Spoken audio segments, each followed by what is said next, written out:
शं वरुणः शन्नो भवत्वर्यमा शन्न इन्द्रो बृहस्पतिः शन्नो विष्णुरुक्रमः ॐ शान्ति शान्ति शान्तिः।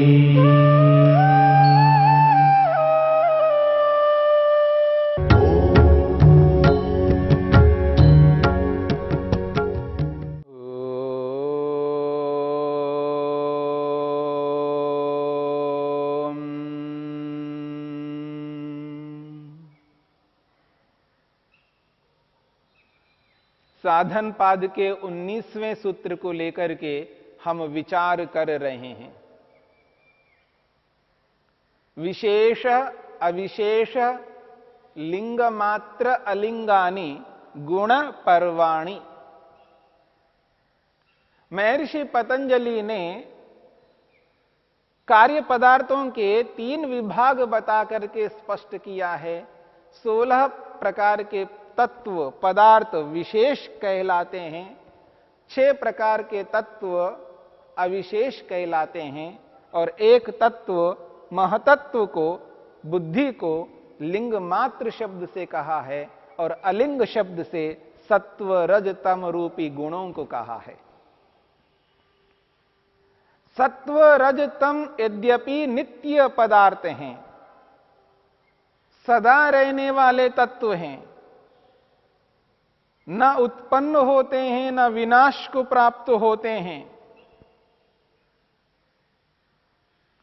न उत्पन्न होते हैं न विनाश को प्राप्त होते हैं, परंतु हमें ऐसा प्रतीत होता है कि ये नष्ट हो गए हैं और ये उत्पन्न हो गए हैं। उत्पत्ति और विनाश केवल परिवर्तन का नाम है, बदलाव का नाम है। यथार्थ में तात्विक रूप में कोई वस्तु उत्पन्न नहीं होती है और कोई वस्तु नष्ट नहीं होती है। जो वस्तु नष्ट हो गई है इसका अभिप्राय है वह कार्य रूप में था, कारण रूप में परिवर्तित हो गया है, बदल गया है।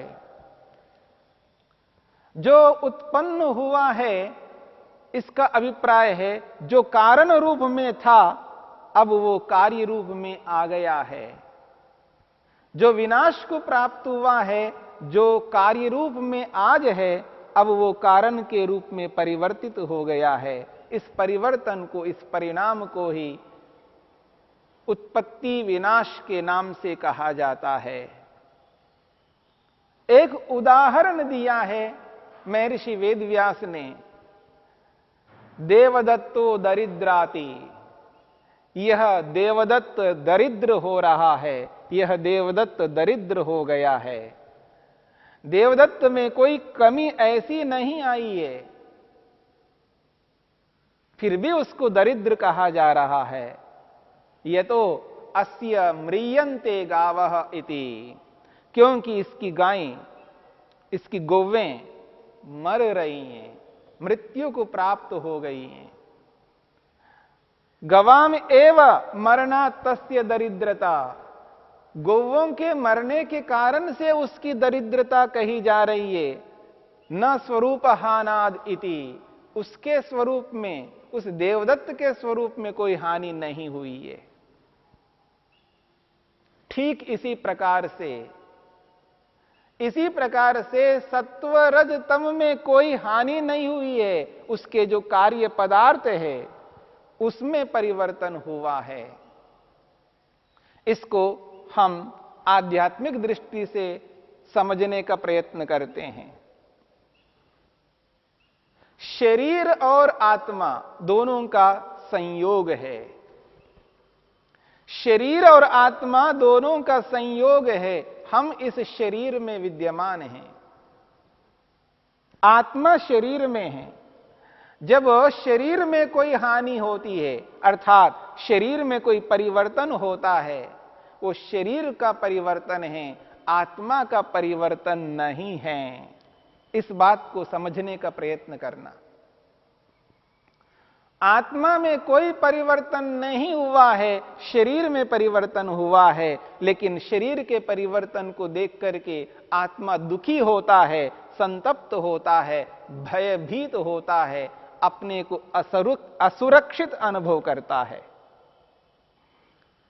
ये अविद्या के कारण ऐसा होता है, मिथ्या ज्ञान के कारण से, मूर्खत्व के कारण से, ममत्व के कारण से, स्वस्वामी संबंध के कारण से, जड़ और चेतन को अलग ना मानने के कारण से ऐसी अनुभूति होती है। इसी अनुभूति को बदलना है, इसी के लिए योग का उपदेश है। महर्षि वेदव्यास ने अंत में इस सूत्र के व्याख्यान को करते हुए स्पष्ट किया है, ये जो कार्य कारण की स्थिति है, कारण और कार्य, कौन सा कार्य किस कारण का है, कौन सा कार्य पदार्थ किस कारण का है। मोटे तौर पर हम कहते हैं ये जो दृश्य है, ये दृश्यमान पदार्थ हैं, ये जो दिखने वाले पदार्थ हैं, इनका कारण प्रकृति है, सत्व रज तम है। ये मोटा कथन है। यथार्थ में क्रम की दृष्टि से इन दृश्यमान पदार्थों का कारण सीधा सत्वर स्तम है, ऐसा नहीं है।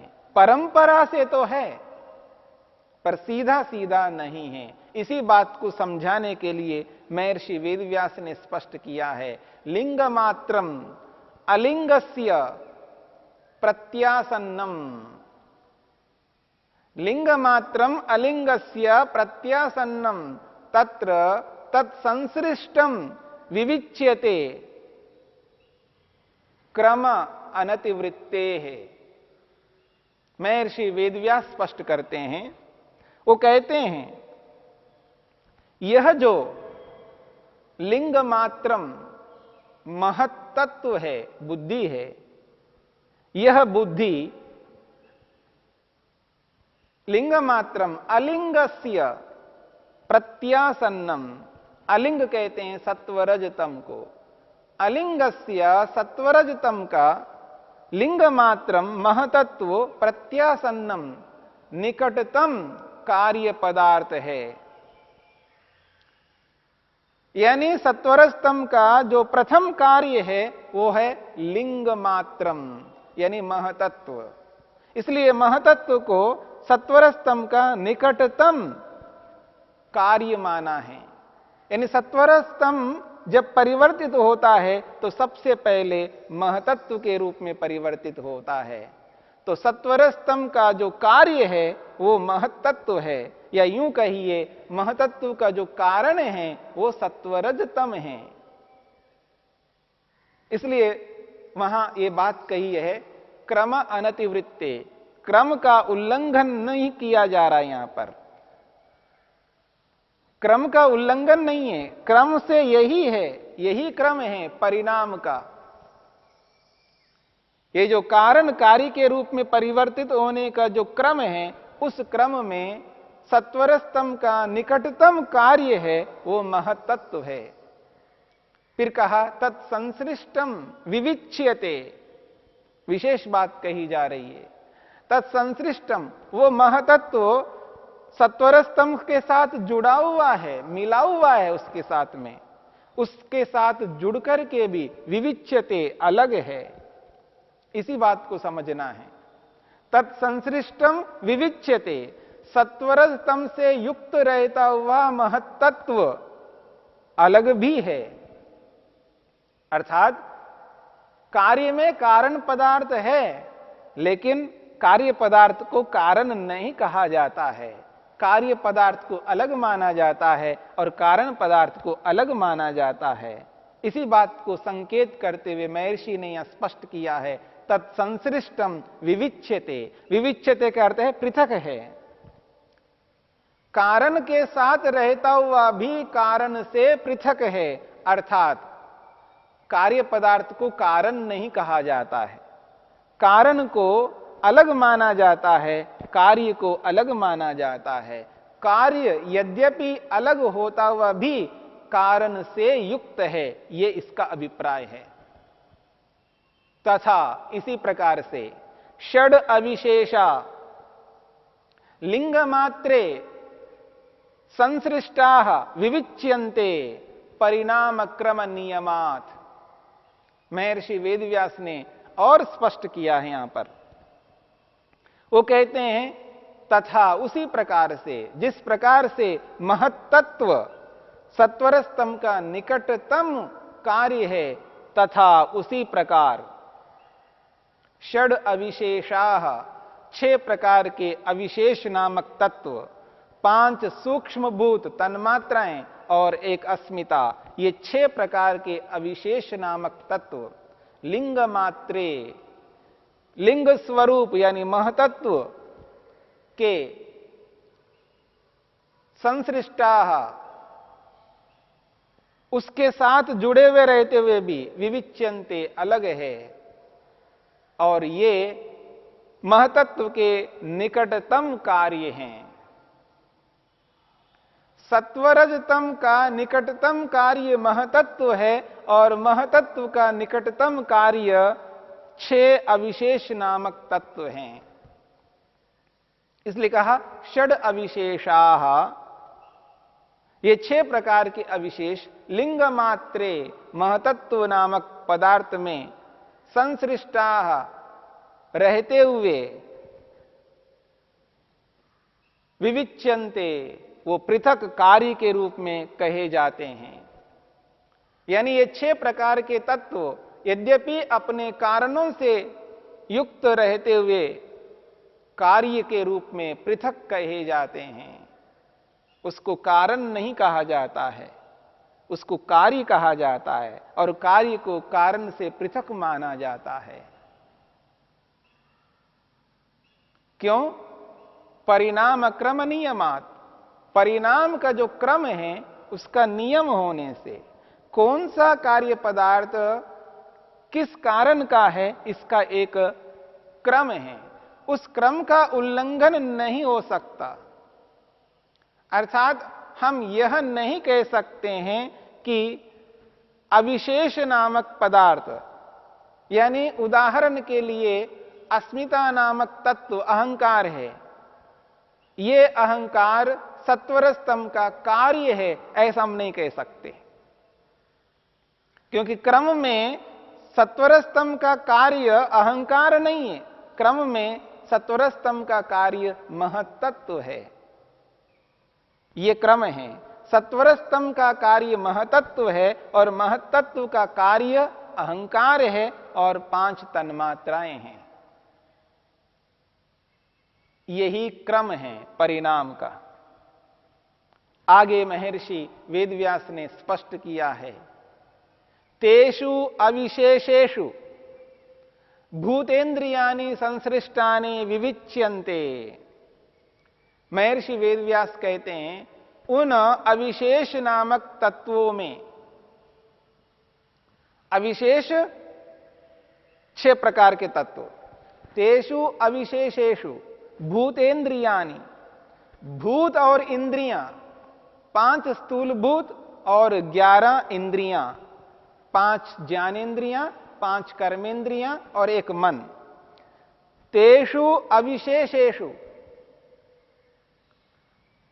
भूतेन्द्रियाणि, महर्षि कहते हैं तेषु अविशेषेषु, उन अविशेष यानी 6 प्रकार के अविशेष तत्वों में भूतेन्द्रियाणि, 5 प्रकार के स्थूल भूत और 11 प्रकार की इंद्रियां, संसृष्टानि मिले हुए हैं, उनके साथ जुड़े हुए हैं, उनके साथ जुड़े हुए रहते हुए भी विविच्यन्ते पृथक है, क्योंकि कार्य रूप हैं। कार्य रूप पदार्थों को कारण नहीं कहा जा सकता। ये 16 प्रकार के तत्व अपने 6 प्रकार के अविशेष नामक तत्वों में रहते हुए भी विविच्यन्ते पृथक कहे जाते हैं, क्योंकि कार्य पदार्थ हैं। अंत में महर्षि वेदव्यास ने स्पष्ट किया है। वो कहते हैं न विशेषेभ्य परम तत्वांतरमस्ति इति। विशेष नामक तत्वों से परे आगे और कोई तत्वांतर नहीं है, अर्थात विशेष नामक पदार्थों से और कोई कार्य पदार्थ नहीं बनते हैं। ये विशेष नामक तत्व ही अंतिम कार्य पदार्थ है। न विशेषेभ्य तत्परम तत्वांतरमस्ति। विशेष नामक 16 प्रकार के तत्वों के आगे और कोई नया कार्य पदार्थ उत्पन्न नहीं होता है।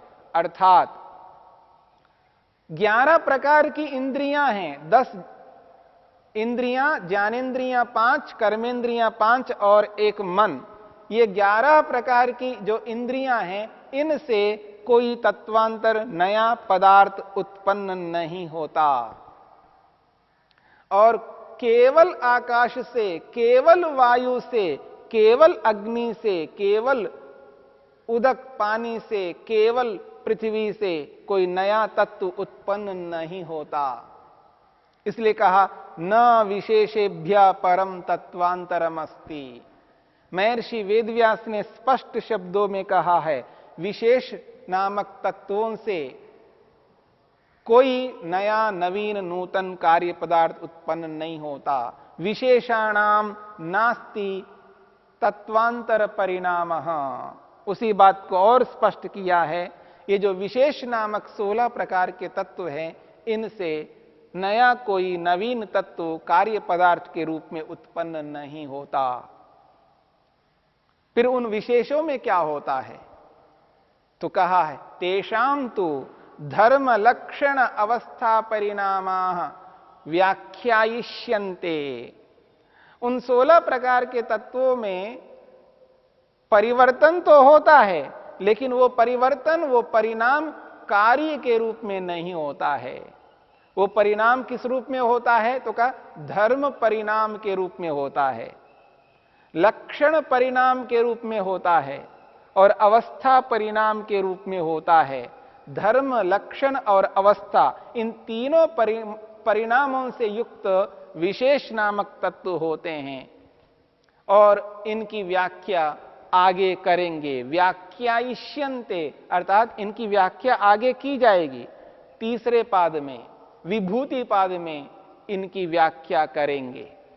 तो महर्षि वेदव्यास ने स्पष्ट किया है, विशेष नामक तत्वों में कार्य के रूप में परिणाम नहीं होता है।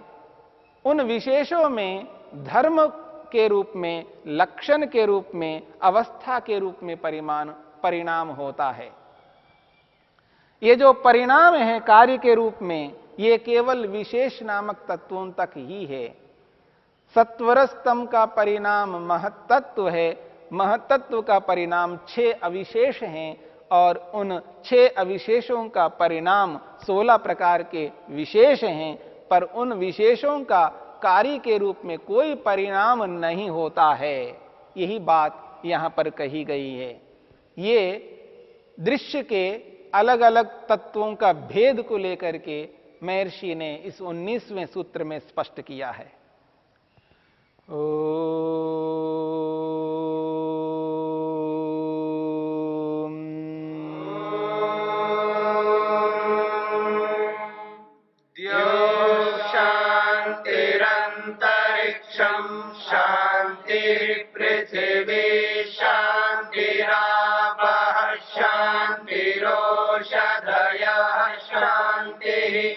वनस्पतयः शान्तिर्विश्वे देवा शान्तिर्ब्रह्म शान्ति सर्वं शान्ति शान्तिरेव शान्ति क्षमा शान्तिरेधि।